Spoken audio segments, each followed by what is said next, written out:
Assalamualaikum warahmatullahi wabarakatuh. Waalaikumsalam warahmatullahi wabarakatuh. Selamat pagi teman-teman semua. Pagi. Bagaimana kabarnya hari ini? Sehat. Mantap, luar biasa jawabannya ya. Tapi saya ingin jawaban yang lebih mantap.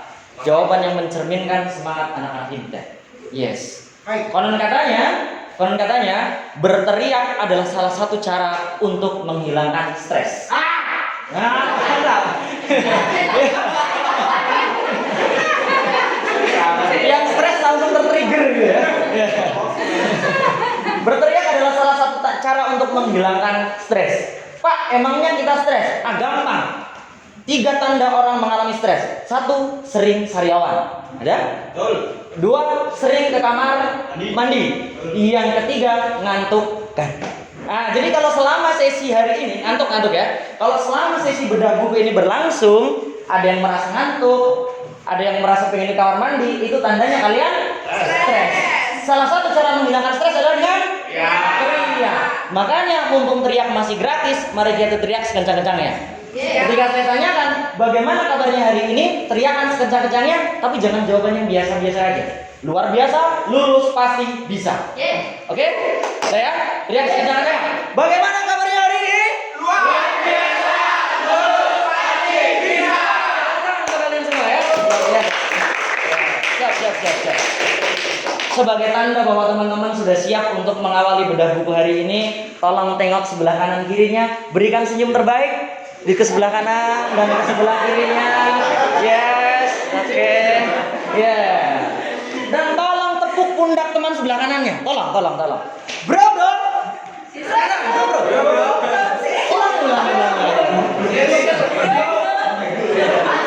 Ya nyampe, kasihan ya. Yang sabar yang tidak ada teman di sebelah kanan ya. Oke. Gimana ini? Silakan. Biasanya pemateri itu datang belakangan. Oke, ulangi ya. Tepuk pundak teman di sebelah kanannya, katakan simpel saja. Bro. Simpan HP-nya. Untuk kali ini saja. Ini demi masa depanmu. Oke, tengok ke sebelah kiri, tepuk pundak teman sebelah kirinya. Yes. Oke. Bro. Thank you. Kalau nanti aku main HP, cubit saya aku. Oke, jelas ini komitmen kita bersama ya. Ya, apa perlu kita buat peraturan nanti kalau ada HP yang berbunyi di ruangan ini atau yang bermain HP di ruangan ini kemudian kita jadikan door prize handphonenya. Iya kan? Nah, HP-nya dijadikan door prize nanti ya. Iya, dimatikan. Silakan dimatikan. Oke, udah bisa ya ini untuk mematikan ya. Oke, siap.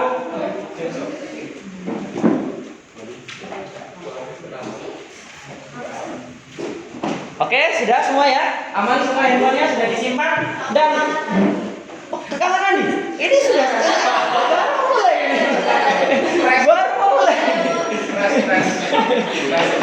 Iya. Oke. Dan satu itu tadi tentang handphone. Yang kedua, kalau nanti mulai ada tanda-tanda yang mengantuk, Bapak akan berteriak. Kalau Bapak teriakan 1, maka kalian tengok ke sebelah kanannya dan katakan woi gitu. Oke? Ya, siap ya. Oke. Jadi kalau saya teriakan 1, ya kebalik ya boleh.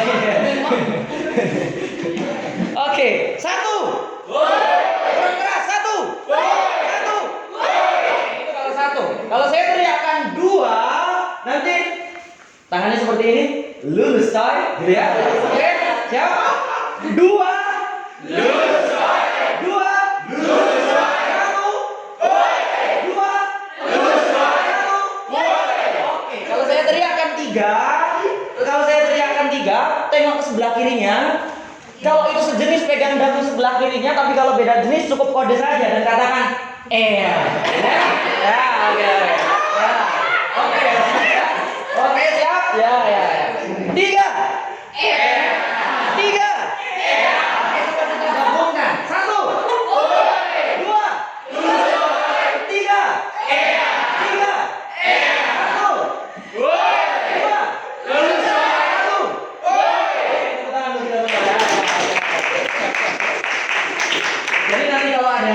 bawakan teriakan itu. Oke, teman-teman semuanya, Bapak ingin mengawali dari sebuah pertanyaan. Adakah di antara teman-teman semuanya yang hobi menanam?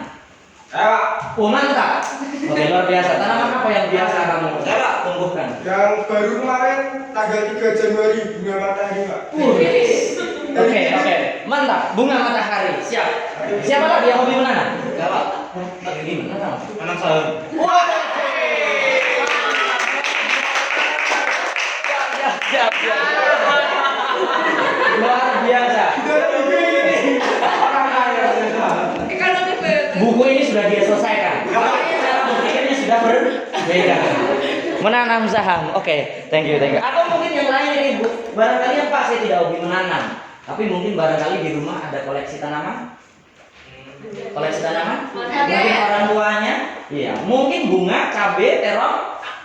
Bukan bunga desa tuh. Apalagi terong-terongan dan cabai-cabean. Beda lagi. Oke, yang hobi menanam tadi sebenarnya apa sih yang kalian harapkan dari tanaman kalian? Subur, Pak. Tumbuh, betul. Harapannya tanaman itu bertumbuh. Oke, satu itu kata dia. Harapannya tanaman itu bertumbuh. Tapi apakah kalian lantas berhenti dengan berharap saja? Ya kan? Apa yang akan kalian lakukan untuk membuat tanaman itu bertumbuh? Disiram, diberi nutrisi, diberi pupuk, diberi air. Kalau ada gulma, disiyangi. Ya kan? Oke. Dan bagaimana perasaan kalian ketika menyaksikan tanaman itu bertumbuh? Senang, menyejukkan. Ya, begitu pula yang disampaikan di dalam buku Berpikir dan Berjiwa Besar. Ketika kita menyaksikan tanaman itu bertumbuh, ada ketentraman yang timbul di hati. Lebih-lebih kalau yang bertumbuh itu bukan tanaman, tapi diri sendiri, begitu. Nah, tentunya untuk bisa bertumbuh juga harus ada nutrisi. Nutrisinya bukan hanya makan ini kan perkara perut, tapi bukan hanya nutrisi untuk fisik, tapi juga nutrisi untuk mental, hati, rohani. Itulah mengapa sesi kali ini tadi Pak Wendel sudah menyampaikan bahwa yang ada di sini ke depan nanti yang akan mengisi kantor Gubernur Jawa Tengah. Amin. Yang akan mengisi pos-pos strategis di Republik ini, begitu kan? Iya, makanya IUDN memberikannya bukan hanya nutrisi berupa akademik saja, tapi juga mental. Itulah mengapa hari ini kita bedah buku yang berjudul judulnya adalah apa ini? Jiwa besar. Tidak nyambung ya? Enggak, ini sebetulnya nama saya. Ini nama saya, ya kan? Nama saya. Yes, betul. Tapi bukan itu yang kita bedah. Apa itu?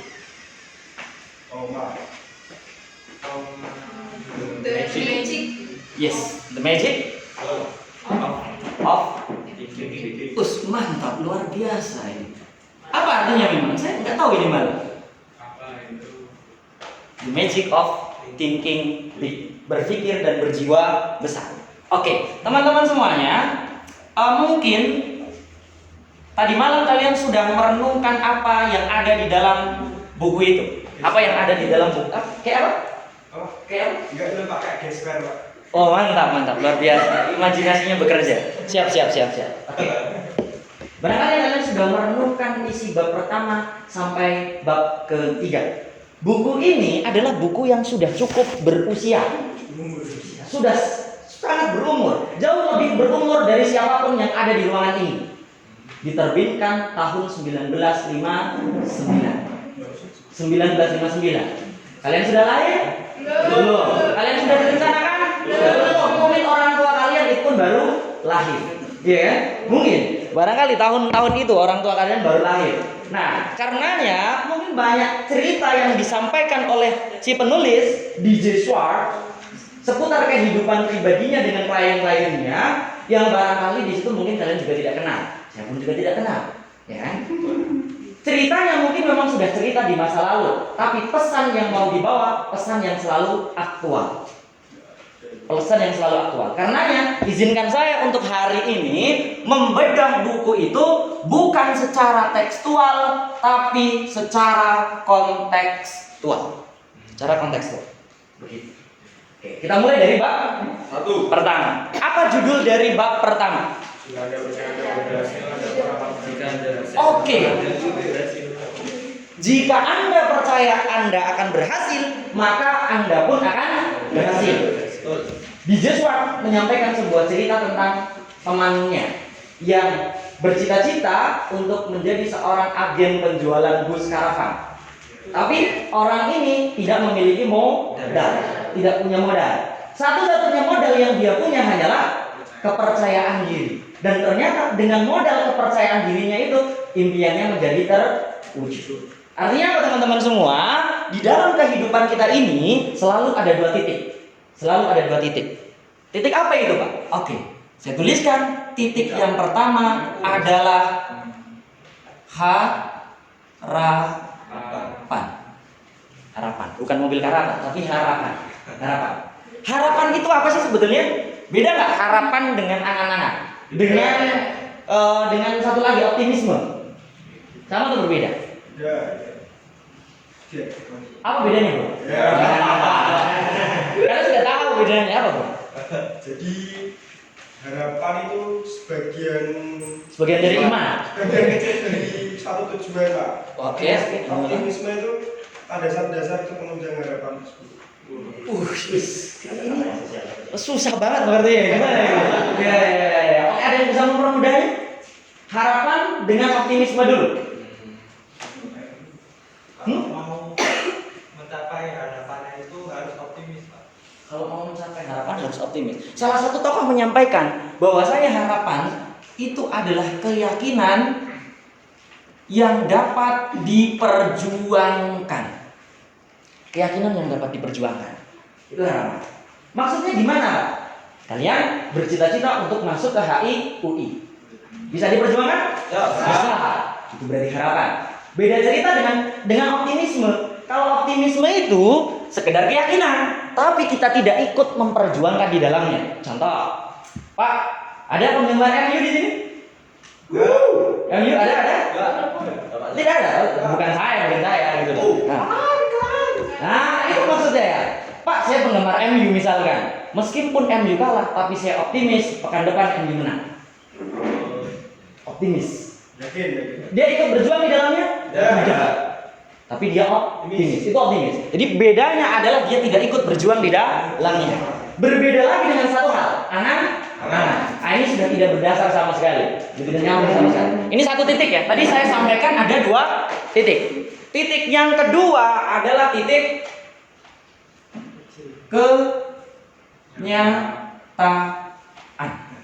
kenyataan. Yes. Pahit. Kenapa pahit? Harapan dan kenyataan ini kan dia dua titik yang berbeda. Kalau dia terhubung berarti bukan titik lagi, namanya garis ya, kalian ya. Iya, garis berarti kan. Garis ya. Iya. Harapan ini berdiri di depan. Sedangkan kenyataan itu berdiri di belakang, di akhir. Betul kan? Seperti itu memang. Nggak bisa sebaliknya. Kenyataan di awal, harapan di akhir. Kan tidak bisa seperti itu.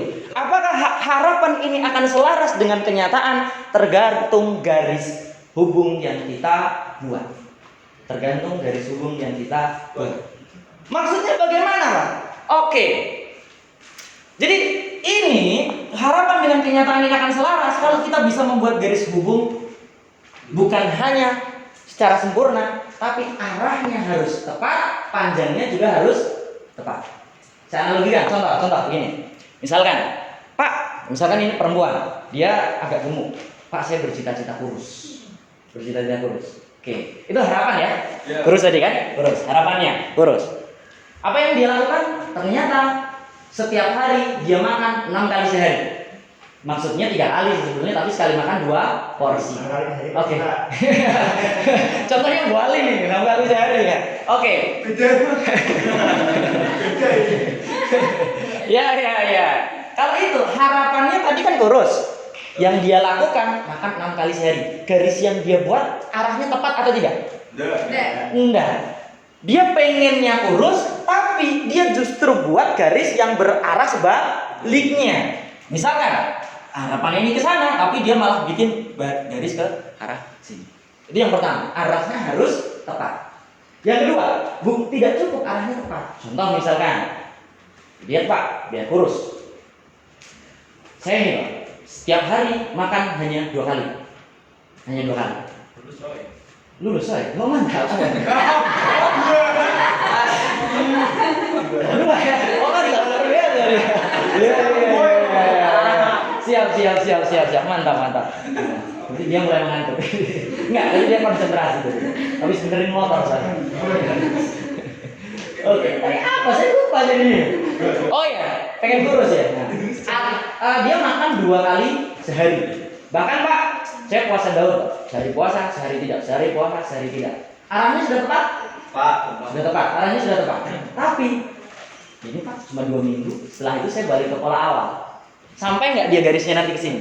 Tidak. Arah yang dibuat sudah tepat, tapi tidak bisa sampai ke sini. Itulah mengapa tadi yang saya katakan syaratnya 2. Agar ini terhubung secara sempurna, arahnya harus tepat dan panjangnya juga harus tepat. Pak, ini bisa nggak sampai ke sini? Bisa nggak? Bisa. Tinggal diputar balik aja kan? Iya kan? Iya. Nah, itu biasanya orang yang suka hilang arah. Kadang-kadang angin. Nah, artinya apa? Kalau kalian sudah mencita-citakan, sudah mengharapkan satu jurusan yang tinggi di situ, Pak, pokoknya manajemen UI, ya berjuangnya bukan hanya di awal. Bukan hanya di akhir juga, tapi di awal, di tengah, dan di akhir. Tidak bisa sekedar kalian berjuang di awal. Itu berarti garis kalian nggak akan menghubungkan ini sampai sini gitu loh. Garis yang kalian buat belum cukup. Tidak bisa juga cuma di akhir. Depannya bagaimana ini? Apa kalian mau loncat? Ya kan? Iya, nggak bisa. Tidak pula di tengah-tengah, malah tidak terhubung dua-duanya. Makanya harus di awal, di tengah, dan di akhir. Artinya konsistensi. Nah, kita harus berhati-hati karena memang apa yang kita harapkan ini yang akan menjadi kenyataan. Kalau kita berharap kita lulus yang terjadi. Tapi kalau sebaliknya pula yang terjadi. Pak, masa iya sih Pak? Tahun lalu kita juga ini mengharapkan lulus di manajemen GM katakanlah, tapi nyatanya kita gap year. Oke.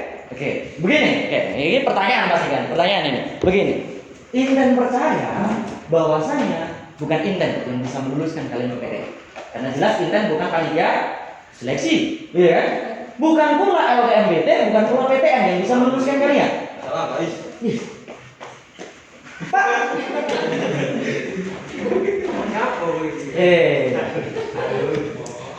Pembicara kedua ini Pak sudah datang silakan.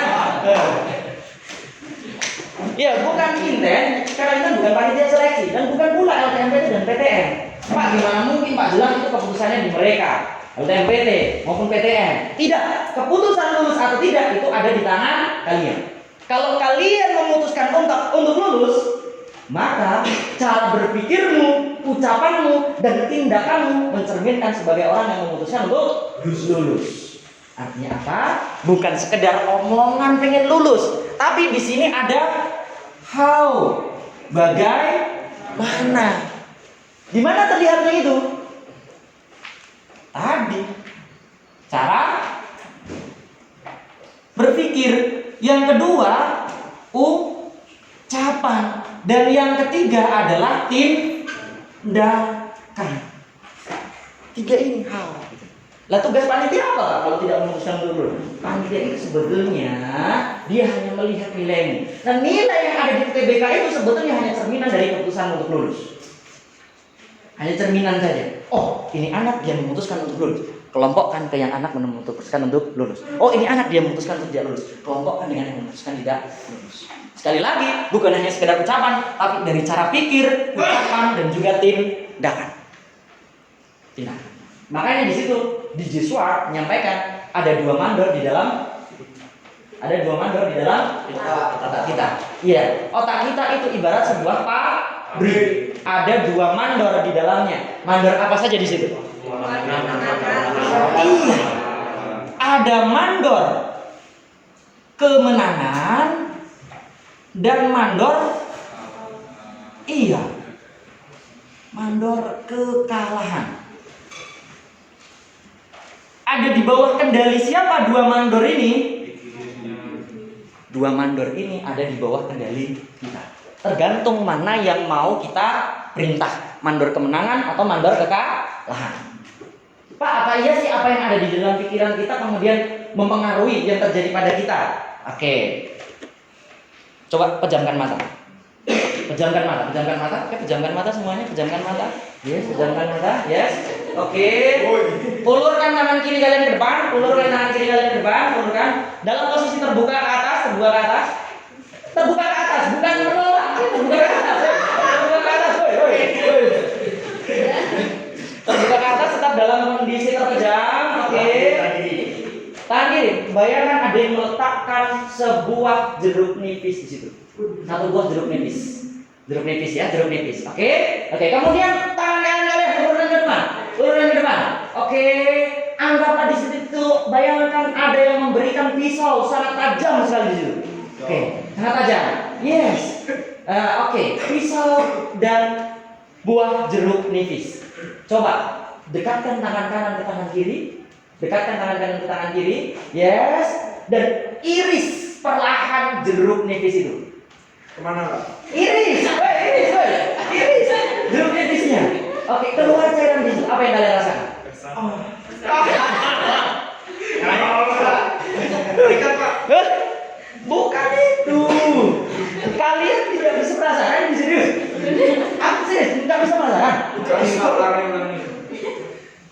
Ya coba ulangi sendiri lah. Ada jeruk nipis di situ. Kemudian iris, keluar cairan yang di situ, jilat. Gimana rasanya? Gimana? Kecut. Oke, buka mata. Itu tanda bahwa apa yang ada di dalam pikiran ini nggak ada kan jeruknya? Cuma ada dalam pikiran kan? Tapi apa yang ada di dalam pikiran itu mempengaruhi proses fisiologis di dalam tubuh kita. Hormonal yang ada di dalam tubuh kita. Makanya di sini dikatakan ada 2 mandor. Isyarat kecil saja itu akan ditangkap oleh 2 mandor ini. Mandor kemenangan maupun mandor kekalahan. Nah, mandor mana yang sering kita pekerjakan? Mandor kemenangan atau kekalahan? Contoh, misalkan hari ini hari yang sial. Apa yang terjadi? Benar-benar sial gitu. Benar-benar sial karena dia sudah memberikan isyarat kepada mandor kekalahan. Tapi berbeda ceritanya ketika kita mengawali pagi hari. Hari ini hari yang sungguh menyenangkan. Salam bahagia, saya akan berbuku di sini. Apa yang terjadi? Hari itu pasti akan menjadi hari yang menyenangkan. Itu isyarat awal yang kita berikan untuk membuat sistem di dalam tubuh kita ini bekerja. Apa yang ada dalam pikiran mempengaruhi ucapan, dan apa yang ada di dalam ucapan itu akan mempengaruhi tindakan. Kan begitu cara bekerja. Pak, tapi gimana ya Pak? Nah, ini tadi garisnya belum ya Pak? Garis. Pak, tapi gimana ya? Ini kan harapan kenyataan. Tryout di Inten ini kan sudah tryout keberapa? 6 untuk tryout yang umum. Kalau tryout alumni 4. Berarti 10 tryout ya? Oke. Sudah 10 tryout berlalu Pak. Tapi kok ini Pak, nilai saya belum juga memenuhi passing grade. Kalau dulu ada bahasa passing grade ya. Nah, belum memenuhi target untuk bisa mencapai ke jurusan yang saya inginkan. Gimana? Bukan mustahil nggak saya nanti masuk ke UI? Mustahil nggak saya masuk ke ITB? Mustahil nggak saya masuk ke UGM? Bangun. Maksudnya apa? Sesuatu yang baru yang ada di muka bumi ini awalnya adalah kemustahilan. Ya nggak? Iya. Siapa yang dulu berpikir manusia kemudian bisa terbang? Maksudnya naik pesawat, bukan terbang beneran. Bukan terbang beneran. Dulunya kan itu dianggap mustahil. Tapi kemudian tahun 1815 Ibnu Firnas, salah satu orang dari Cordoba itu, dia melakukan peluncuran pertama. Kemudian 8 tahun 14 sekian itu Wright bersaudara mengembangkan prototipe pesawat. Dulunya itu kemustahilan gitu. Dulunya kemustahilan tapi menjadi kenyataan. Atau contoh lain misalnya, dulunya mungkin tidak terbayang juga bagaimana komputer itu ada di dalam ruangan pribadi. Betul ya Pak? Iya, tidak terbayangkan itu. Tapi kemudian Bill Gates dia mengimajinasikan, dia mencita-citakan, saya bercita-cita seluruh komputer nanti bisa masuk ke dalam rumah-rumah setiap orang. Terjadi tidak? Siapa Bill Gates? Iya, dia punya perusahaan namanya Microsoft ya. Ini mungkin termasuk salah satu orang yang sulit mencari jodoh karena salah menamakan perusahaan. Kenapa? Sudah Microsoft lagi. Mikro artinya apa? So, lunak. Nah, ada yang mau kecil dan lunak. Ya nggak nyamuk, yang nyamuk cuma dia. Reptilnya berarti ketahuan dia ini. Reptilnya dua ini aja, yang lain apa ini berarti ya? Oke. Masih bersih yang lain. Reptilnya ketahuan Pak ya. Oke. Dulunya juga mungkin mustahil. Gimana orang di setiap titik di dunia ini bisa terhubung? Tapi kemudian Mark Zuckerberg yang membuat Facebook. Sekarang akhirnya WA juga baik Facebook, Instagram baik Facebook. Dulunya kemustahilan. Pak, itu kan mereka orang-orang hebat, Pak. Bagaimana dengan kita? Lihat bagaimana keyakinan ini bekerja. Pak Irfan mungkin nggak konsultasi kemarin sudah menyampaikan bagaimana kepercayaan diri itu bekerja, bagaimana keyakinan itu bekerja, self confidence, percaya diri. Semakin meningkat keyakinan kepercayaan diri yang akan ada dalam diri kita, maka komponen K, D, E ini akan semakin meningkat. Apa itu Kak? Kampung, bukan keterampilan. D-nya daya juang, E-nya energi. Ya, ini konsultasi duanya kemana ya? Ikut semua kan? Nggak ada konsultasi dua. Oh sorry, konsultasi kemarin. Ya maksudnya itu, konsultasi yang kemarin persis itu. Iya, karena memang punya itu self confidence. Ikut semua kan? Iya. Coba kan begini misalkan, ada yang hobi naik gunung, puncak. Sudah gunung mana saja yang didaki? Bupati. Sindoro, gunung kembar ya. Iya, Sindoro Sumbing maksudnya. Wah, dia bekerja lagi tuh reptil ya. Sindoro Sumbing maksudnya. Ya?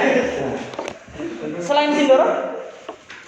Perahu. Oke, perahu. Ada kalau yang lain nggak puncak? Atau minimal pernah puncak? Oh, pernah. Pernah. Puncak mana bu? Gunung Pati. Dulu Pak, Dulu ya. Iya. Oke, pertanyaan saya begini. Perjalanan menuju ke puncak gunung itu perjalanan yang mudah atau susah? Sulit. Jalur yang dilalui tebing, jurang, atau ada jalan tol langsung ke puncak? Iya. Tapi pertanyaannya kenapa mau tetap berjalan ke puncak? Di atas terus.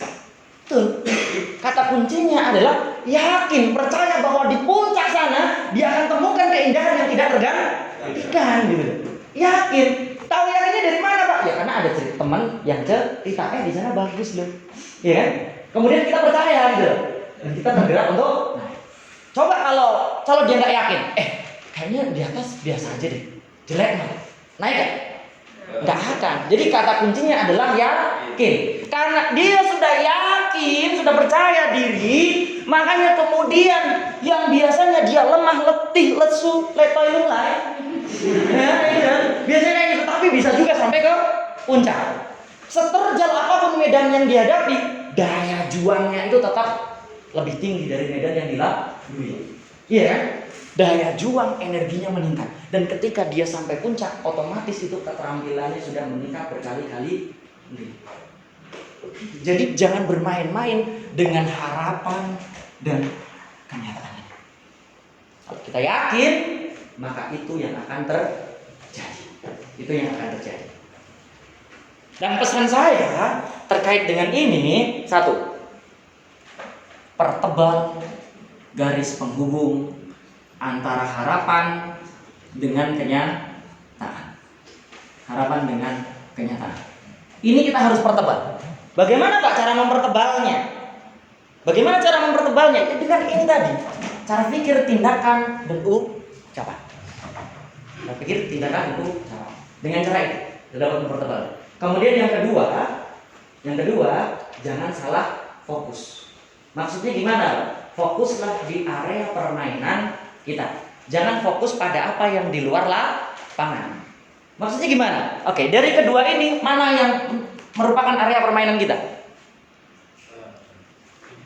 Ini kan kita sudah bicara Hasil. Iya, dari dua ini mana yang dalam area permainan kita? Yang ada dalam diri kita. Harapan. Ini yang ada di dalam area permainan kita. Kalau ini ada dalam area permainan kita atau tidak? Masih gitu. Yang tidak ada dalam area permainan kita cuma ini, masalah hasil. Makanya fokus kalian di sini, jangan di sini. Seringkali kita lebih terfokus pada hasil. Lebih terfokus pada hasil, tapi lupa untuk memaksimalkan mana yang ada di dalam area permainan kita. Cuma mikirin hasil tapi kemudian tidak berjuang. Cuma mikirin hasil tapi progres asal-asalan. Cuma mikirin hasil tapi datang masih terlambat. Cuma mikirin hasil, bedah bukunya masih bersih, belum dibedah. Seperti ini dong sudah dibedah. Ini sudah dibedah ini ya. Sudah dibedah. Itu maksud saya gitu. Sedangkan area hasil ini kan dia area yang akan mengikuti, itu kuasa yang di atas. Kuasa yang di atas. Dan seringkali kita juga terjebak dalam permainan jangka pendek. Ada permainan jangka panjang dan ada permainan jangka pendek. Maksudnya gimana, Pak? Tryout yang kita lalui itu permainan jangka pendek atau panjang? Pendek atau panjang? Pendek. Itu jangka pendek. Jangka panjangnya apa? TBK, betul. Jangka yang lebih panjang lagi? Masa depan. Iya, setelah dari PTN dan seterusnya kan itu jangka lebih panjang. Dan seringkali kita fokus melihat hanya bagian jangka pendeknya, dan ketika jangka pendek itu kita mengalami goncangan sedikit saja, jatuh sedikit saja, kita lupa akan yang jangka panjang. Ya kan? Begitu nilai tryoutnya turun dikit, wah frustasi. Nilai kuis kok nggak naik-naik, kerjain matematika 20 cuma bisa 1. Misalnya frustasi. Itu artinya kalian masih fokus di jangka pendek, belum fokus di jangka panjang. Ingat, ini adalah permainan jangka panjang. Gitu ya. Itu bab pertama. Apa yang kalau Anda percaya Anda akan berhasil, maka akan berhasil. Oke, di bab yang kedua, apa judulnya? Wah, ini makanan sehari-hari sepertinya ya. Apa itu tadi? Alasan. Dalih. Oke. Dalih. Di situ disebutkan sembuhkan diri Anda dari dalih. Karena dalih merupakan penyakit kegagalan. Penyakit kegagalan. Sebetulnya setiap orang itu berkesempatan untuk berdalih atau tidak? Berkesempatan. Selalu ada kesempatan untuk kita berdalih. Tapi pilihan itu juga ada di tangan kita. Orang-orang yang sukses, dia punya kesempatan berdalih, tapi memilih tidak berdalih. Tapi orang-orang yang berpikir pendek, dia memilih berdalih dan lupa untuk memperjuangkan kesuksesannya. Iya kan? Seperti itu. Apa saja dalih-dalih yang kemudian sering muncul di situ sudah disebutkan. Yang pertama adalah dalih kesehatan. Dalih tentang kesehatan. Bro, udah progres belum? Pak, belum Pak. Sakit Pak. Sakit apa? Pilek. Corona. Iya. Nah, itu juga termasuk ini. Ini termasuk sudah mencoba untuk memberikan isyarat kepada cuma pilek tapi berpikir corona. Iya, itu sudah memberikan memerintahkan mandor kekalahan itu. Dia cuma sakit pilek, biasa sebetulnya. Tapi karena dia terus-menerus memberikan sugesti bahwa saya sakit. Bener sakit kan yang terjadi? Ya. Iya. Tapi coba kalau kalian berpikir sebaliknya. Begitu cuma pilek, cuma pilek. Kali ini dengan mengerjakan soal matematika 1+1 sembuh lah gitu kan? Iya. Apalagi kalau ketemu Bu Alim pasti sembuh lah ini gitu kan? Iya. Kemarin juga Pak Irfan menyampaikan gitu kan? Dokter-dokter di Texas melakukan penelitian. Apa penelitian itu kan? Betul. Operasi lutut itu kan? Iya. 3 orang pasien yang sebetulnya cuma dioperasi hanya 1 gitu. 2 atau 1? 2 berarti teriaknya lulus.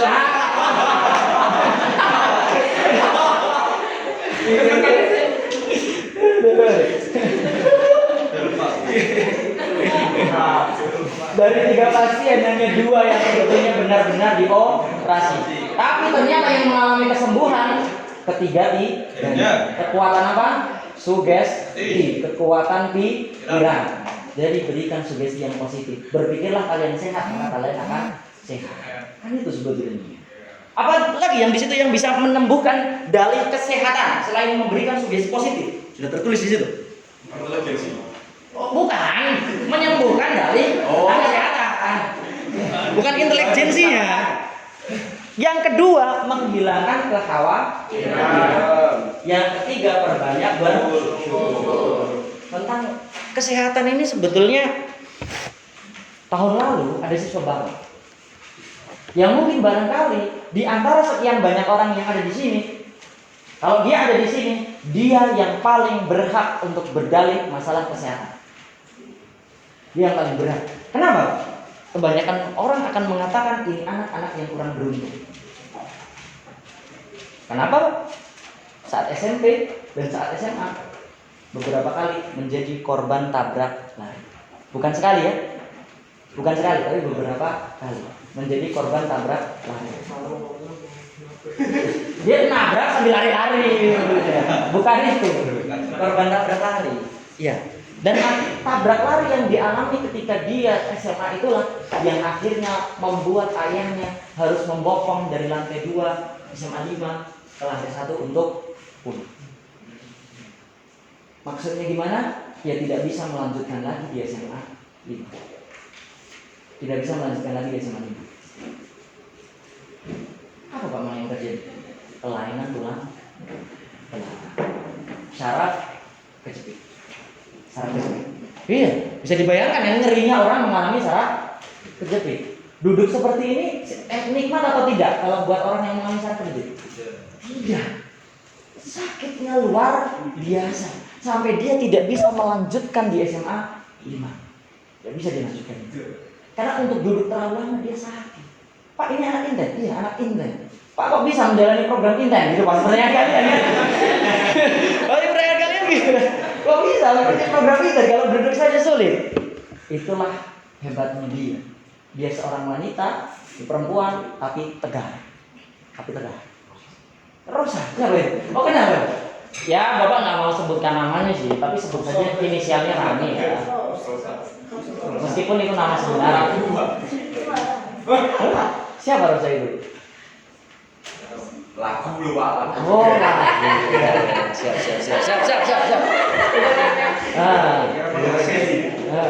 Ya.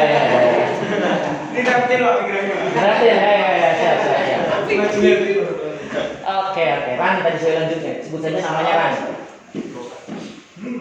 Kebetulan saya wali kelasnya. Setiap kali awalnya sebetulnya dia tidak mau menceritakan kejadian yang dia alami. Jadi ini dia alami. Tetap biasa berinten, tapi yang namanya sakit seperti itu kan disembunyikan seperti apapun akhirnya ketahuan. Lama nggak berangkat dia. Diusut sama teman-temannya. Ternyata dia ada di rumah sakit. Ketahuan lah ternyata dia mengalami keluhan di bagian itu. Dan semenjak saat itu saya sangat ingat betul itu bapaknya seringkali nelpon saya ketika mau tryout berapa jam waktu itu ya? 3 jam 45 menit ya Pak Wendy tanpa istirahat. Bayangkan bagaimana dia bisa duduk melewati 3 jam 45 menit itu dengan kondisi punggungnya menahan kesakitan. Bukan menahan kesakitan saja, mengerjakan soal gitu. Makanya papanya sering aja, Pak mohon maaf Pak, ini Rani jangan diperlakukan seperti yang lain ya Pak. Sebetulnya anak ini menahan kesakitan tapi anaknya ngeyel. Dia tetap pengen ikut tryout, dia tetap ingin belajar bersama teman-teman.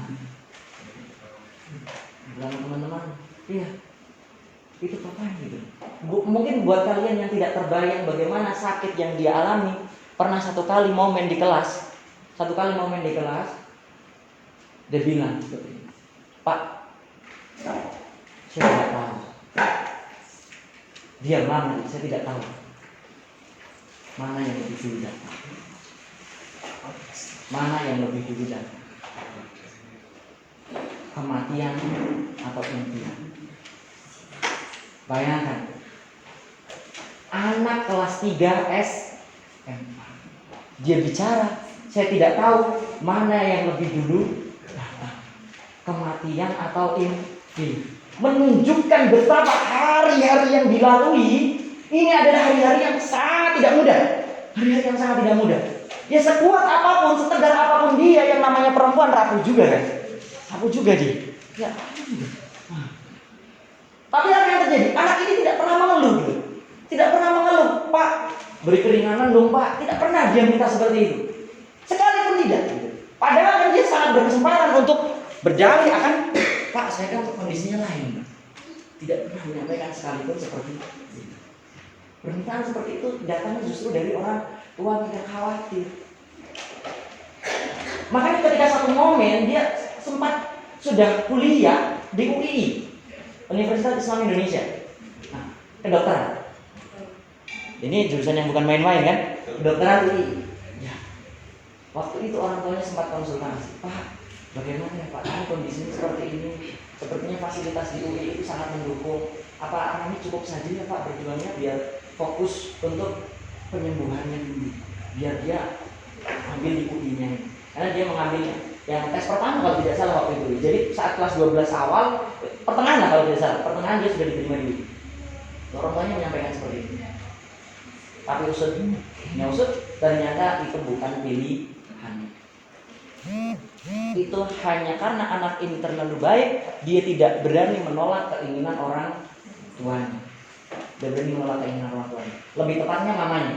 Lebih tepatnya mamanya yang menginginkan dia kuliah di kedokteran. Anak ini tidak. Makanya dia tetap ke Inten. Pak, gimana caranya ke Inten? Ya jangan bayangkan dia setiap hari ke Inten gitu. Waktu dia lebih banyak dia habiskan dari rumah ke rumah sakit, terapi, minum obat dan seterusnya. Bahkan satu kejadian dulu saat mengikuti pekan motivasi, dia harus, yang lain sudah pulang, dia harus terduduk di situ menahan rasa sakit dan harus berdiri. Sakit, tapi dia tetap ikut. Seharian banyak masalah, dia tetap ikut. Dipaksa pulang, nggak mau anaknya, nggak mau gitu. Saat belajar dia, ayahnya Pak udah Pak tadi diminta pulang, nggak mau anaknya. Padahal kondisinya seperti itu. Awalnya sebenarnya saya juga pesimis, apa iya gitu, anak ini nanti bisa diterima di PTN. Kondisinya sekarang seperti itu. Tapi ternyata ketika pengumuman SBMPTN, anak ini diterima di pilihan pertama. Dan ini memang benar pilihannya dia sendiri, kedokteran hewan UGM. Alasannya sederhana, kenapa gak mau ngambil kedokteran? Nikahnya lama. Serius, nikahnya lama Pak itu. Karena setelah itu kan dia masih banyak proses yang harus dia lalui. Nikahnya lama. Saya bertanya-tanya, kok anak reptilnya bekerja lagi ya. Saya bertanya-tanya, why? Kok anak seperti ini bisa? Bahkan waktunya lebih banyak dihabiskan ke rumah sakit daripada ke Inten gitu. Kok bisa gitu? Saya baru temukan jawabannya saat dia datang ke Inten, pamit mau berangkat ke Jogja. Artinya mau kuliah, gitu kan? UGM, betul. Diambil sesuai dengan keinginannya. Dia datang ke Inten, waktu itu membawa beberapa hal, tapi satu yang membuat akhirnya saya menemukan jawaban.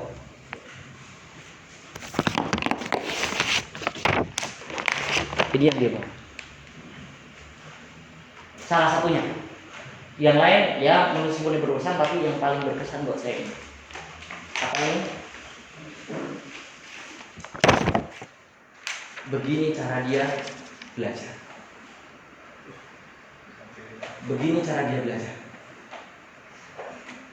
Ini bukan cuma satu, yang dia tinggalkan banyak tuh.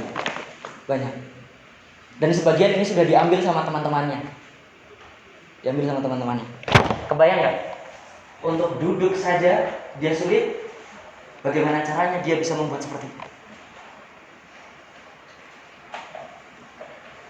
Meskipun dia jarang ke Inten, tapi jiwanya tetap mengejar cita-citanya. Dia tidak berhenti. Dia tidak berdalih akan kesehatan, keluhan kesehatan yang dia punya. Dia tidak berdalih, dia tetap berjuang. Barangkali mungkin saya berpikir ini anak sudah sampai pada level lebih baik kalaupun saya akhirnya mati dalam kondisi belajar. daripada mati dalam kondisi menganggur, sia-sia. Yang diberikan ke saya mungkin memang cuma biologi, tapi saya yakin mata pelajaran yang lain seperti ini pula caranya dia belajar. Ini tamparan yang keras kan sebenarnya untuk yang sehat-sehat seperti ini kan. Tamparan keras ini gitu. Yang sakitnya separah itu saja dia bisa seperti ini gitu. Nggak kebayang kan gimana caranya dia menulis serapi ini, menggambar serapi ini, menahan rasa sakit itu. Satu alasan yang saya temukan. Kemudian ternyata setelah saya pikir-pikir, ini anak meskipun waktunya untuk ke Inten itu terbatas, tapi begitu dia datang ke Inten, ternyata dia mau sekedar duduk mendengar. Tidak mau sekedar duduk mendengar, duduk sakit. Bukan itu maksudnya.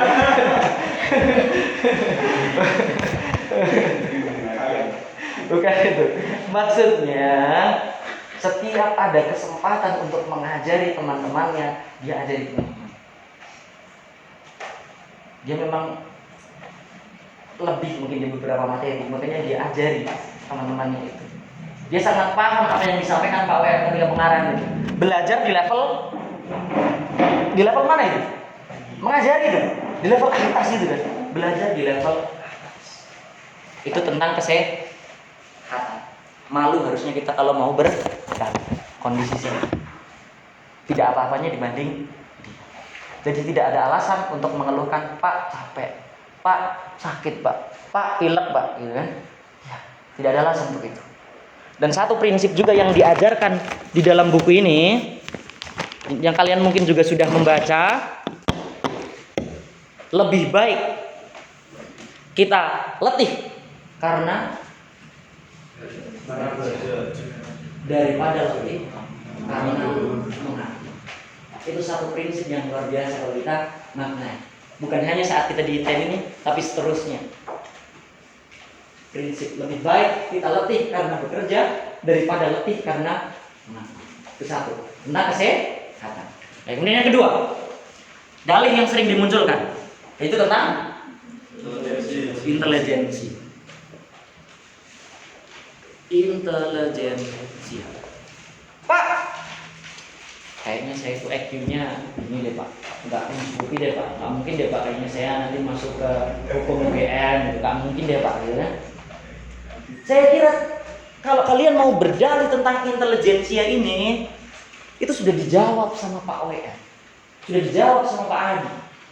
Satu contoh itu yang saya kira sudah sangat real, nyata. Siapa? Belum diserah?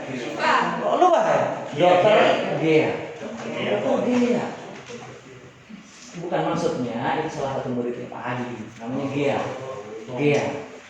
Belum pernah cerita? Belum. Pak WN kan sudah. Udah berarti ini kan? Iya, enggak itu. Sudah kan? Sudah gitu. Iya, itu hasil psikotesnya.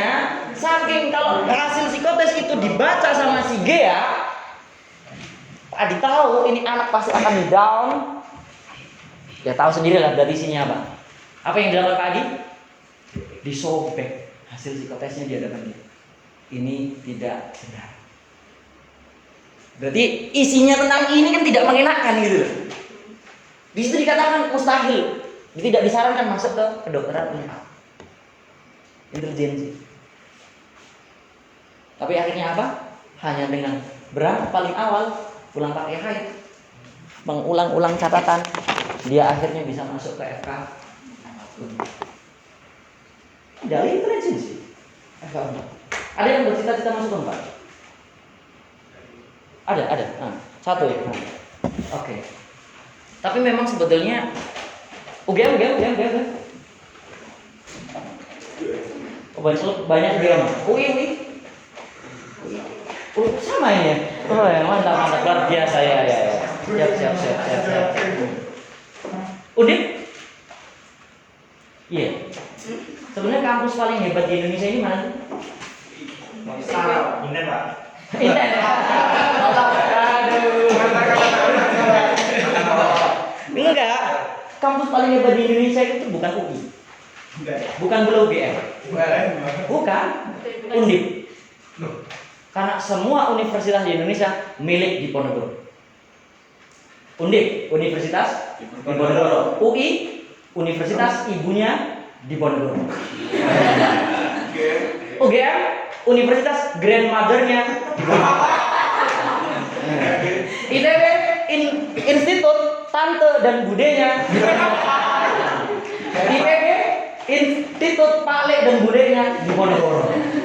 Makanya sebenarnya berbangga lah saya yang bercita-cita masuk Undip. Ini semua universitas milik Diponegoro. Ya.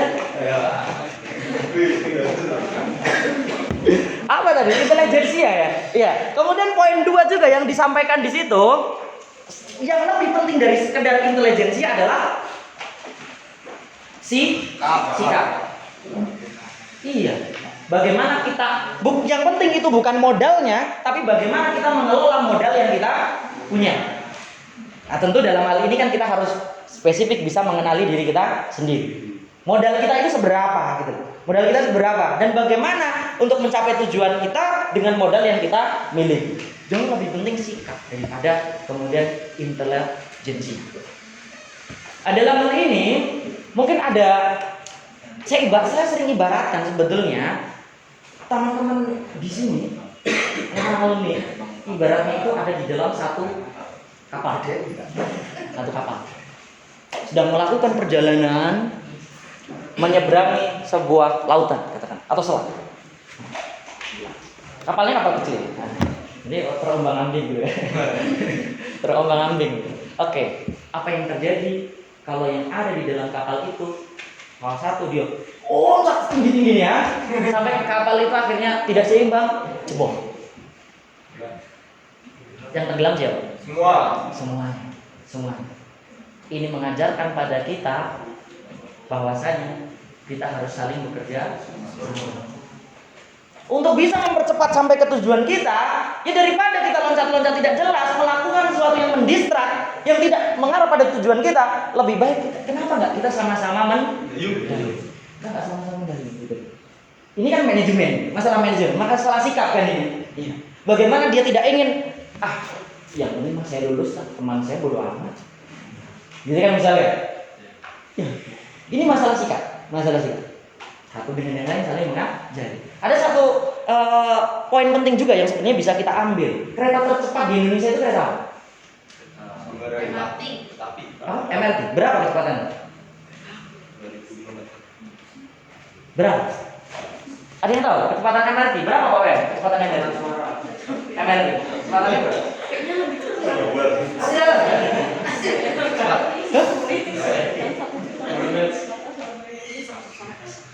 Kecepatan MRT itu tidak lebih dari 100 km per jam. Pelan ya. Nah, ya, dia masih setara dengan kereta yang Malang Jakarta itu kereta agro apa itu? Agro Bromo itu kan. Agro Bromo itu kan. Nah, itu kira-kira kan kecepatannya 80 sampai 100 km per jam. Dibandingkan dengan kereta tercepat yang ada di dunia masih kalah. Ya jelas lah ya. Kan tercepat ya. Gimana sih kan? Tercepat jelas kalah lah dia. Kereta apa tercepat di dunia? Yang ada di Jepang, Shinkansen. Betul ya? Iya. Meskipun mau sedang dikembangkan yang lebih cepat lagi. Shinkansen itu bisa 300 km per. Weh. Mantap, luar biasa.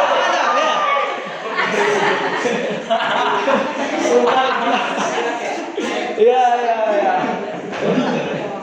300 km per jam gitu. Masih kalah jauh. Kenapa ini kalah jauh? Tahu lokomotif Agro Bromo itu ada di mana? Mesinnya ada di mana? Bukan lokomotifnya, di gerbong mana? Hanya paling depan. Arti yang bekerja hanya satu. Sementara Shinkansen lokomotifnya ada di mana? Di semua gerbong. Makanya dia bisa melaju dengan cepat. Ini yang saya katakan pada kalian, bekerja sama. Pak, tapi kan UTBK tidak bisa bekerja sama. Ya UTBK kerjakan sendiri gitu. UTBK ini jangan kerja sama. Habis waktunya nanti kalian diskusikan nomor 1 gimana matematika. Itu ternyata udah habis 1 menit kan. Lewat soalnya gitu kan. Nggak bisa gitu. Maksudnya memang saat UTBK tidak bisa bekerja sama. Tapi saat ini kalian bisa bekerja sama untuk mengakselerasikan gerbong yang kalian punya ini. kelas diskusi, kelas mandiri. Kalau kelas diskusi kan mending masih ada guru di situ ya, masih ada guru. Tapi kelas mandiri itu betul-betul kalian yang mengelola gerbong kalian itu. Jalan atau tidak, ya kalian sendiri yang mengelola. Ya, Pak. Kalau kalian bisa menciptakan lokomotif pada gerbong yang kalian punya itu, akselerasinya cepat. Ini kan tentang sikap, bukan tentang intelijensi. Tentang sikap. Bagaimana cara mengelola? Apa gitu? Kaji ulang dan sebagainya itu kan sebenarnya juga tentang sikap. Oke, kemudian tentang intelijensia. Satu poin lagi yang ditekankan di situ adalah yang terpenting adalah kemampuan untuk memecahkan masalah, kemampuan untuk berpikir.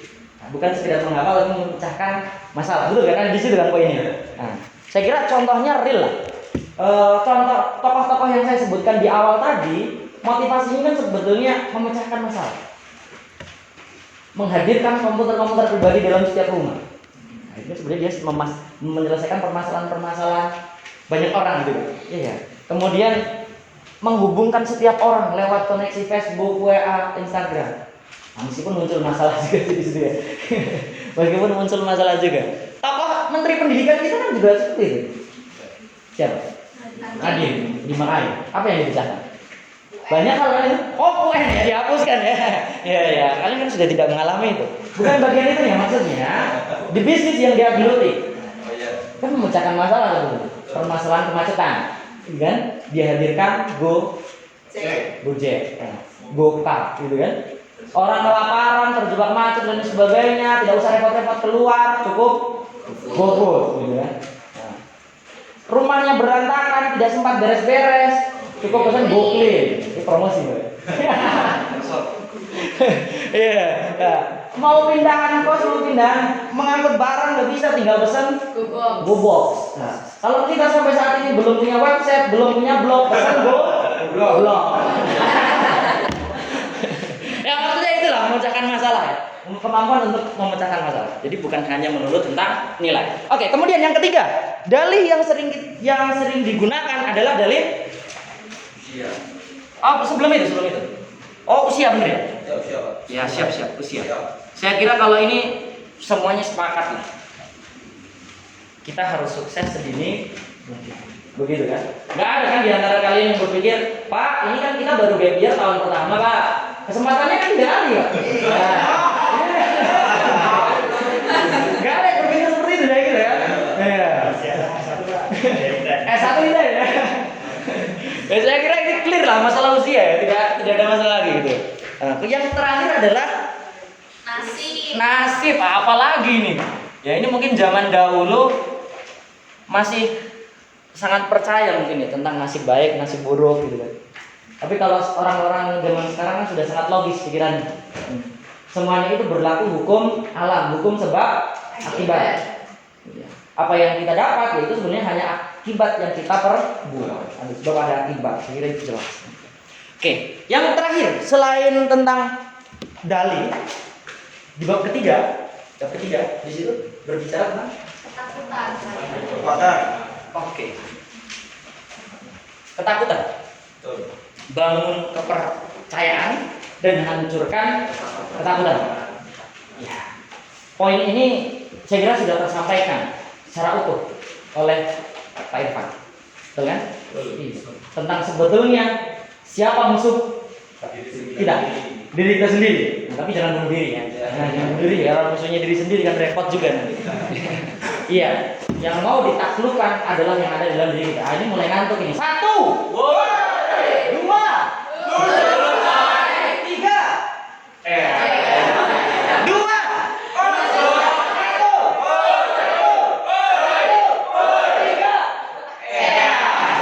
Dia soalnya saya lihat pakai ini menikmati sekali bersandar ini.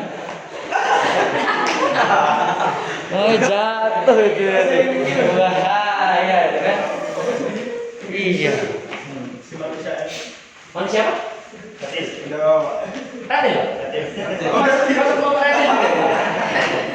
Atau manusia gede? Tidak, saya kira dia sebenarnya sedang berkontemplasi, merenungkan. Iya. Merenungkan ya? Iya. Tembak berdua. CPK berapa hari lagi? 74 hari itu. 74 hari lagi. 74 hari lagi, betul? 73 hari lagi. Sudah nggak sabar ya? Ya? Kok nggak dimajuin aja sih gitu ya? Begitu seperti. Karena hasil konsultasinya sudah mengancam jadi. Percaya nih. Sudah sangat jadi. Persiapan yang dilakukan sudah sangat. Kan tipsnya sangat sederhana. Bagaimana kita bisa percaya diri cukup dengan menambahkan modal. Orang tidak percaya diri itu karena memang dia tidak punya modal. Modalnya nggak ada. Itu aja kan sebetulnya. Makanya di situ disampaikan tindakan adalah cara terbaik untuk sudah bahasa belum? Tindakan adalah cara terbaik, action ini ya, cara terbaik untuk menghancurkan ketakutan. Iya, sudah gimana? Cara terbaik untuk menghancurkan ketakutan. Misalkan, Pak, saya kok matematika soshum ini Pak, misalnya Pak ya. Matematika soshum itu jadi momok Pak buat saya. Yang kalian lakukan dekati Pak WM atau jauhi Pak WM? Dekati. Sudah mantap. Jauhi ya. Begitu ada Pak WM lewat, ini mau ke papasan kan dia lewat ambil jalan sana. Dia nggak ketemu Pak WM gitu kan? Bukan seperti itu kan pastinya. Harus melakukan tindakan. Kalau hari ini misalkan ada 10 soal matematik, ternyata yang bisa dikerjakan baru 5 sisanya tidak bisa. Apa tindakan yang harus kita ambil? Konsultasi bukan matematika ya? Apa tuh maksudnya konsultasi ke Pak WM maksudnya mantap luar biasa. Kamu siapa sih belum? Saya belum kenal. Ada luar biasa. Anggaran. Bahaya udah. Pantas dia duduknya di sini nggak mau di sini. Belakangnya pun kosong.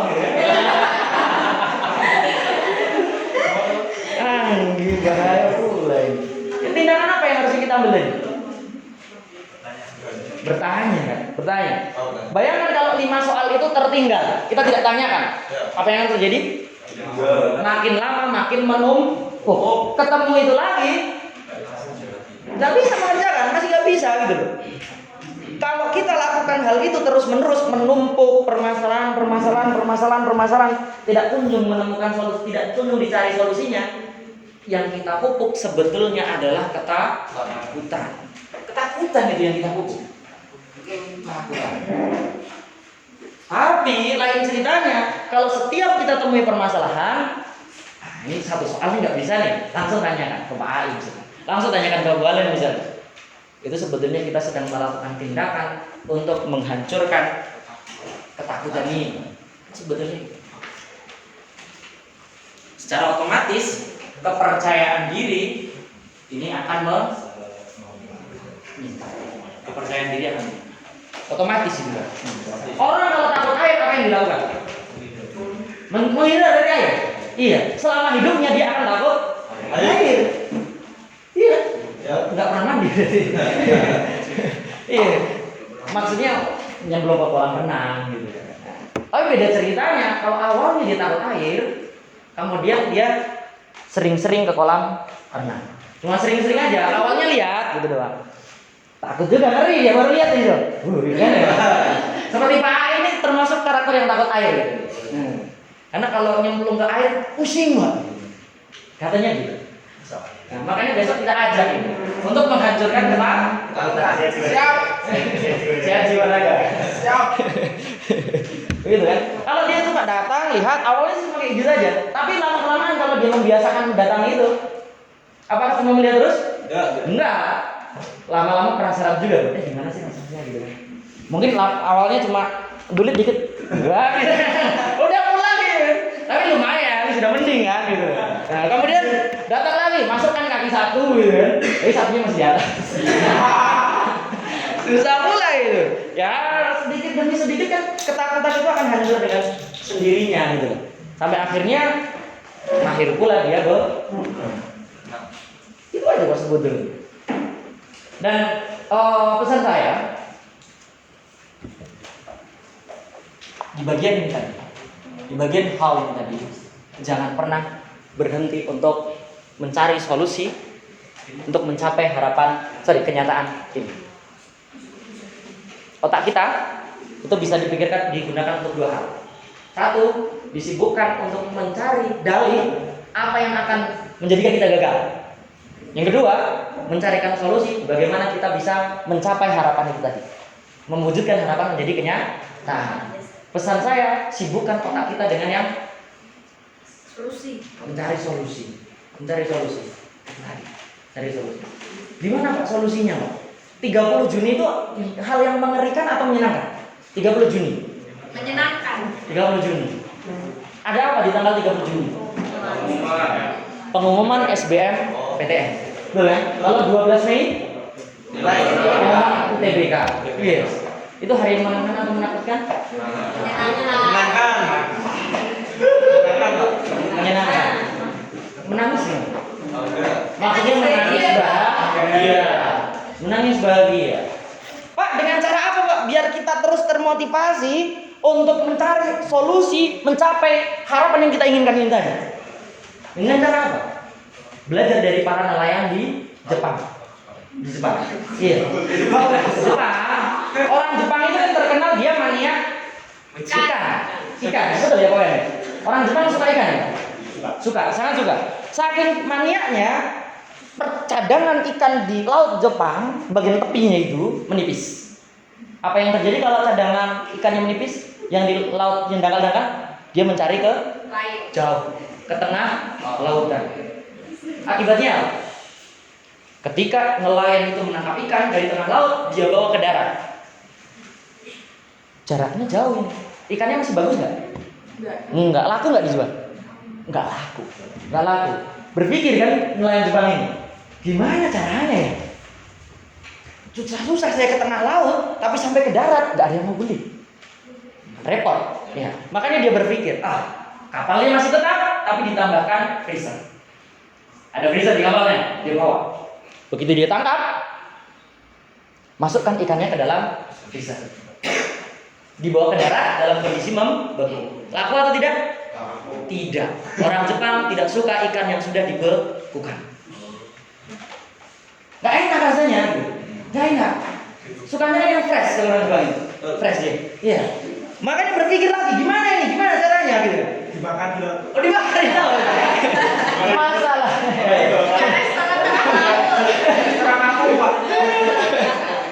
Aduh. Kalau dengan cara dia bawa, dia isi air di kapalnya. Begitu dia tangkap ikan, dia masukkan ke dalam air. Jadi ikannya bisa lari-lari di situ kan? Berenang-renang gitu kan di situ? Iya. Tapi lama-lama ikannya malas juga geraknya jadi. Gitu kan? Malas juga lama-lama kan? Iya. Dibawa ke darat, kira-kira gimana ikan? Masih laku atau tidak? Laku sih. Tapi dikit. Harganya murah. Kenapa? Orang Jepang nggak suka ikan yang lemes. Iya. Nanti biasanya di alam bebas gerak gitu kan. Kolamnya jadi kecil banget gitu kan. Lemes lah dia. Lama-lama KO juga di situ. Berpikir lagi gimana caranya gitu kan. Masih bawa itu air. Pokoknya dia berpikir gimana ikannya ini tetap bergerak, tetap fresh. Akuarium. Kan sudah tadi bro. Sudah tadi gitu.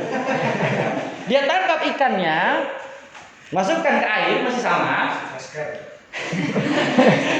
Kasih fresh care ya.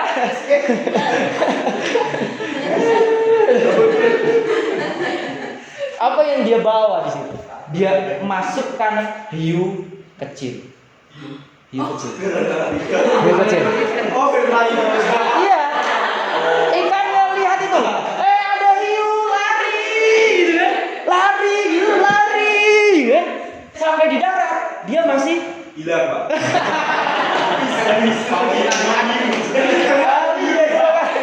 Iya. Benar juga. Itu salah ngambil hiu itu. Hiu indukan dimasukkan di situ habis lah. Hiu yang masih kecil gitu. Artinya apa? Ketika dia dibawa ke darat, ikan masih dalam kondisi segar. Lakunya mahal. Pesan apa yang dibawa di sini? Kalau kita pengen harganya mahal, jangan males. Ya benar sih gitu loh. Jangan malas. Buatlah hiu-hiu kecil yang mengejar kita gitu. Biar kita terus bergerak, biar kita terus memikirkan solusi gimana harapan kita jadi kenyataan itu tadi. Apa hiu-hiu kecil itu, Pak? Dream. Hiu kandang.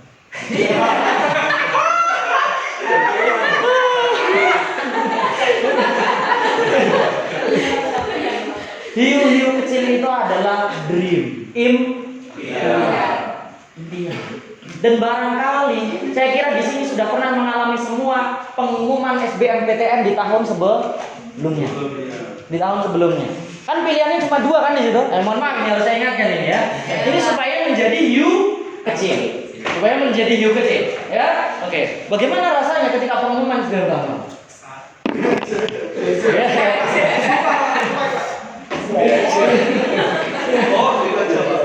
Oh gila ya.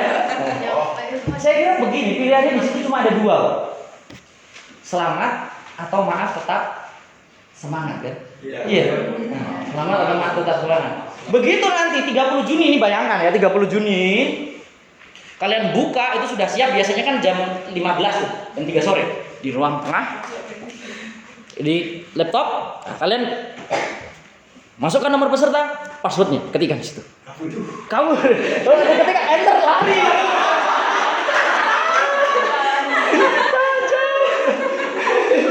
Saya begini.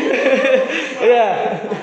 Enter kan itu, lihat huruf depannya, oh S. Gimana perasaannya? Gitu kan? Pasti. Itu di belakang itu, bapak dan ibu kalian sudah melihat ya.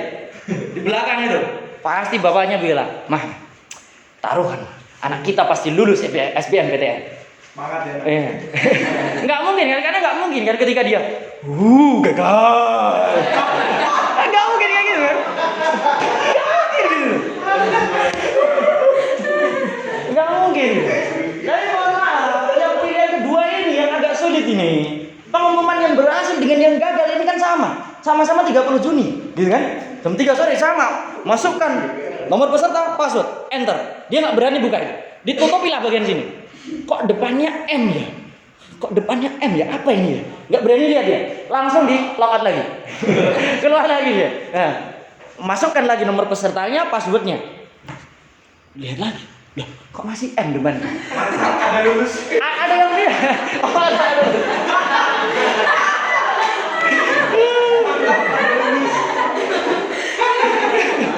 Karena ada yang bilang begini, ulangi 3 kali, hasilnya akan berubah. Nah, dicoba yang ketiga gitu kan. Masukkan nomor peserta, password, tetap saja M. Menangis sejadi-jadinya di situ dia kan. Karena otak kita itu akan menjelaskan dengan sangat detail ketika kita mengalami kegagalan, kesalahan apa yang sering kita lakukan. Rasa bersalah itu muncul semuanya. Dalam ini. Itu dari belakang sama, bapak ibunya sudah lihat itu. Pak, kayaknya anak kita gagal SBMPTN. Ibunya bilang gitu kan. Mama, si papanya, iya Maya. Aduh, rasanya pasti gimana gitu kan. Ibunya, Pak, ayolah Pak, datangi anak kita gitu.